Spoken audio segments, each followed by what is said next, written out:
What is up, everybody? So, CW has added a new TV program.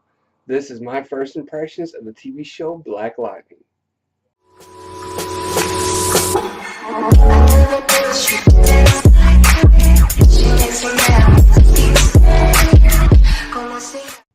What is up, everybody? Welcome back to Nephilim Entertainment. I'm your host, Metatron Urel. Welcome. So, I'm here to do my first impressions of the TV show Black Lightning, and this is episode 1, The Resurrection. Basically, the setting is like this. You're dropped in the middle of a town called Freeland. In it, there's a gang who is basically calling the shots everywhere, the 100 gang. They're run by a man named Lila who's been in business with them for 5 years. Well, the focus is on the main character, Jefferson Pierce. He is the principal of Garfield High, and he's been running the show there for 7 years. So, with that, we also find out that Jefferson Pierce is now the retired Black Lightning, who has been missing from the scene for 9 years. Some thought to be missing, some thought to be dead. Either way, we're actually going to see him maybe come out of retirement and possibly bring some justice down onto these gangs.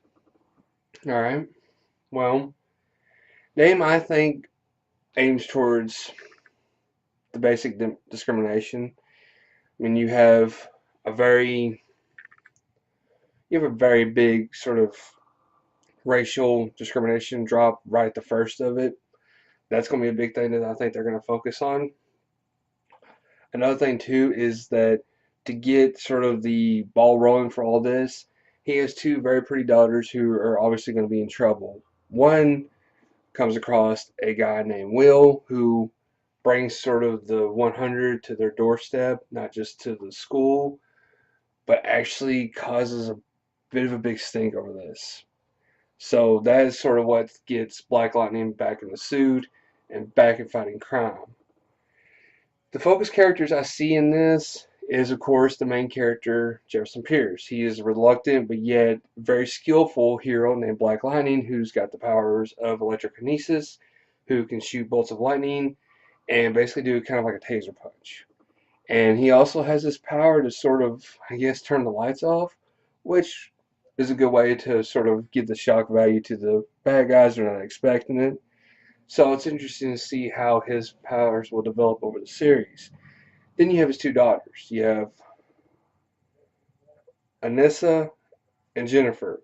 Anissa's the older one who's sort of already graduated high school. She's went and done some medical degrees. Now she comes back and teaches part-time health part-time at the high school.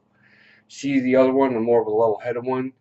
Then you have Jennifer, who is still in high school and sort of the dubbed Queen of Garfield High. So she's more down to earth though, and I really love her character because she don't take shit from nobody. Guys are coming up to her trying to talk game, spit game, and she calls them out right there. She's like, you know what? If I was that kind of girl, you'd be all on this. But since I'm not, you tripping. Love it. I'm loving Jennifer's character. She may be sort of the one that takes the risks, but she is straight to it and down to earth, and I'm loving that. And I love a girl with some feist. Another character that's going to be interesting to see in their development is Inspector Henderson. I can see his character going both ways. I can see him either being a huge sort of antagonist for the Black Lightning character, or basically being sort of the Jim Gordon to his Batman. At first, kind of, wanting to do the whole stop the vigilante, but I can actually see his character partly becoming sort of supportive. I mean, either way he could go. I mean, he has a strong belief in the political or the judicial system. He has a strong belief in sort of the cops and the force.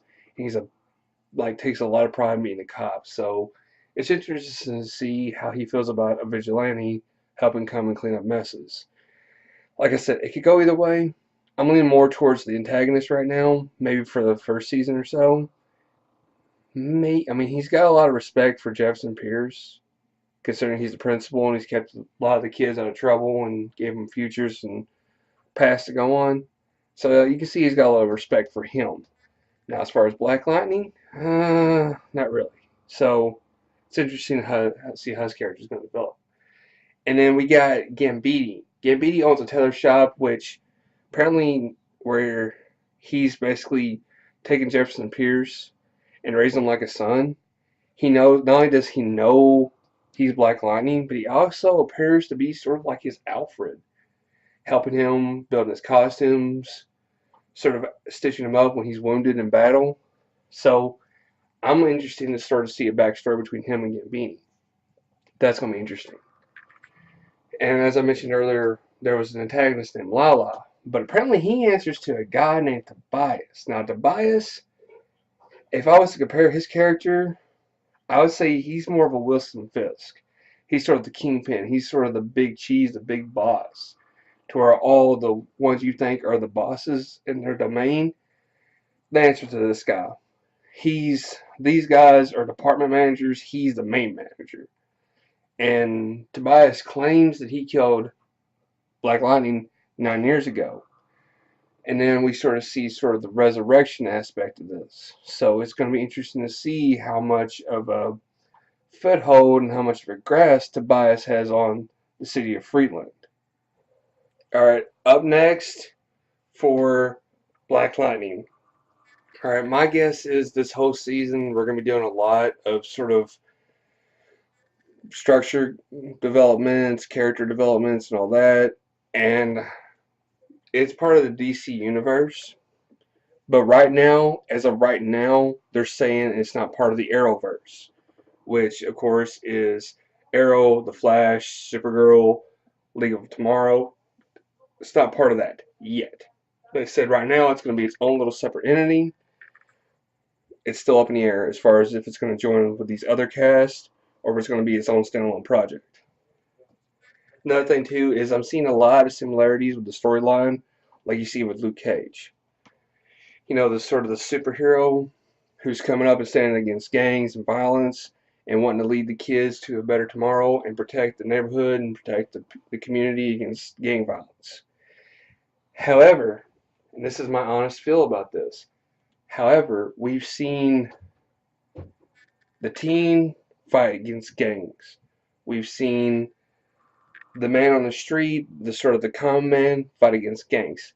However, Jefferson Pierce has established himself as sort of a pillar in the community.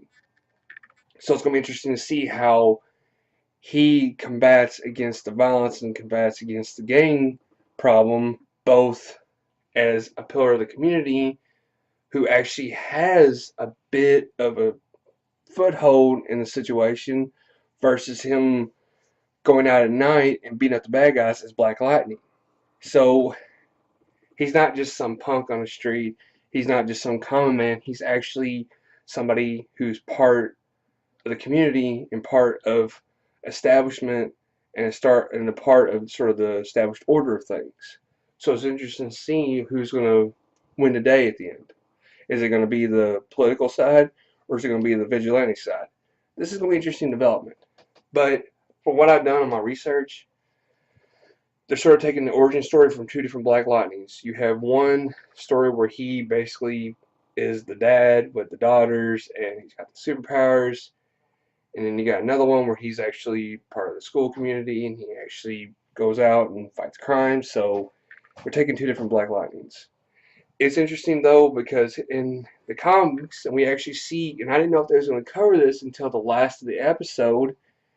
In the comics, his daughters actually develop powers of their own. So it's interesting to see how that's going to develop and see if we're actually going to see the daughters with powers of their own too. But how I feel about it is I was always a fan of Static Shock. I've been more happier with Static simply because I'm familiar with Virgil Hawking.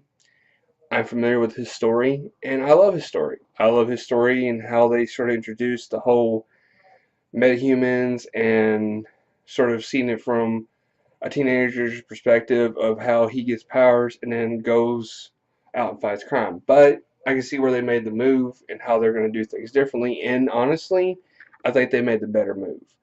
Yes, Static would have been a nice homage to me, but in the long run, I think they actually have more and better source material with Black Lightning, because as I said, he's a pillar of the community, fighting crime at night, trying to balance his world, trying to get everything set right.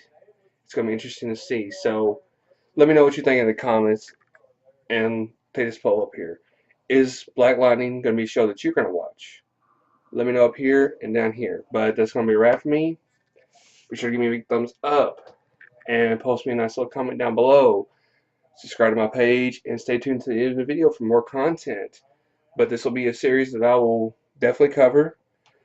So let me know what you think of it down below. But I'm Megatron Yarrow, and you're watching Nephilim Entertainment.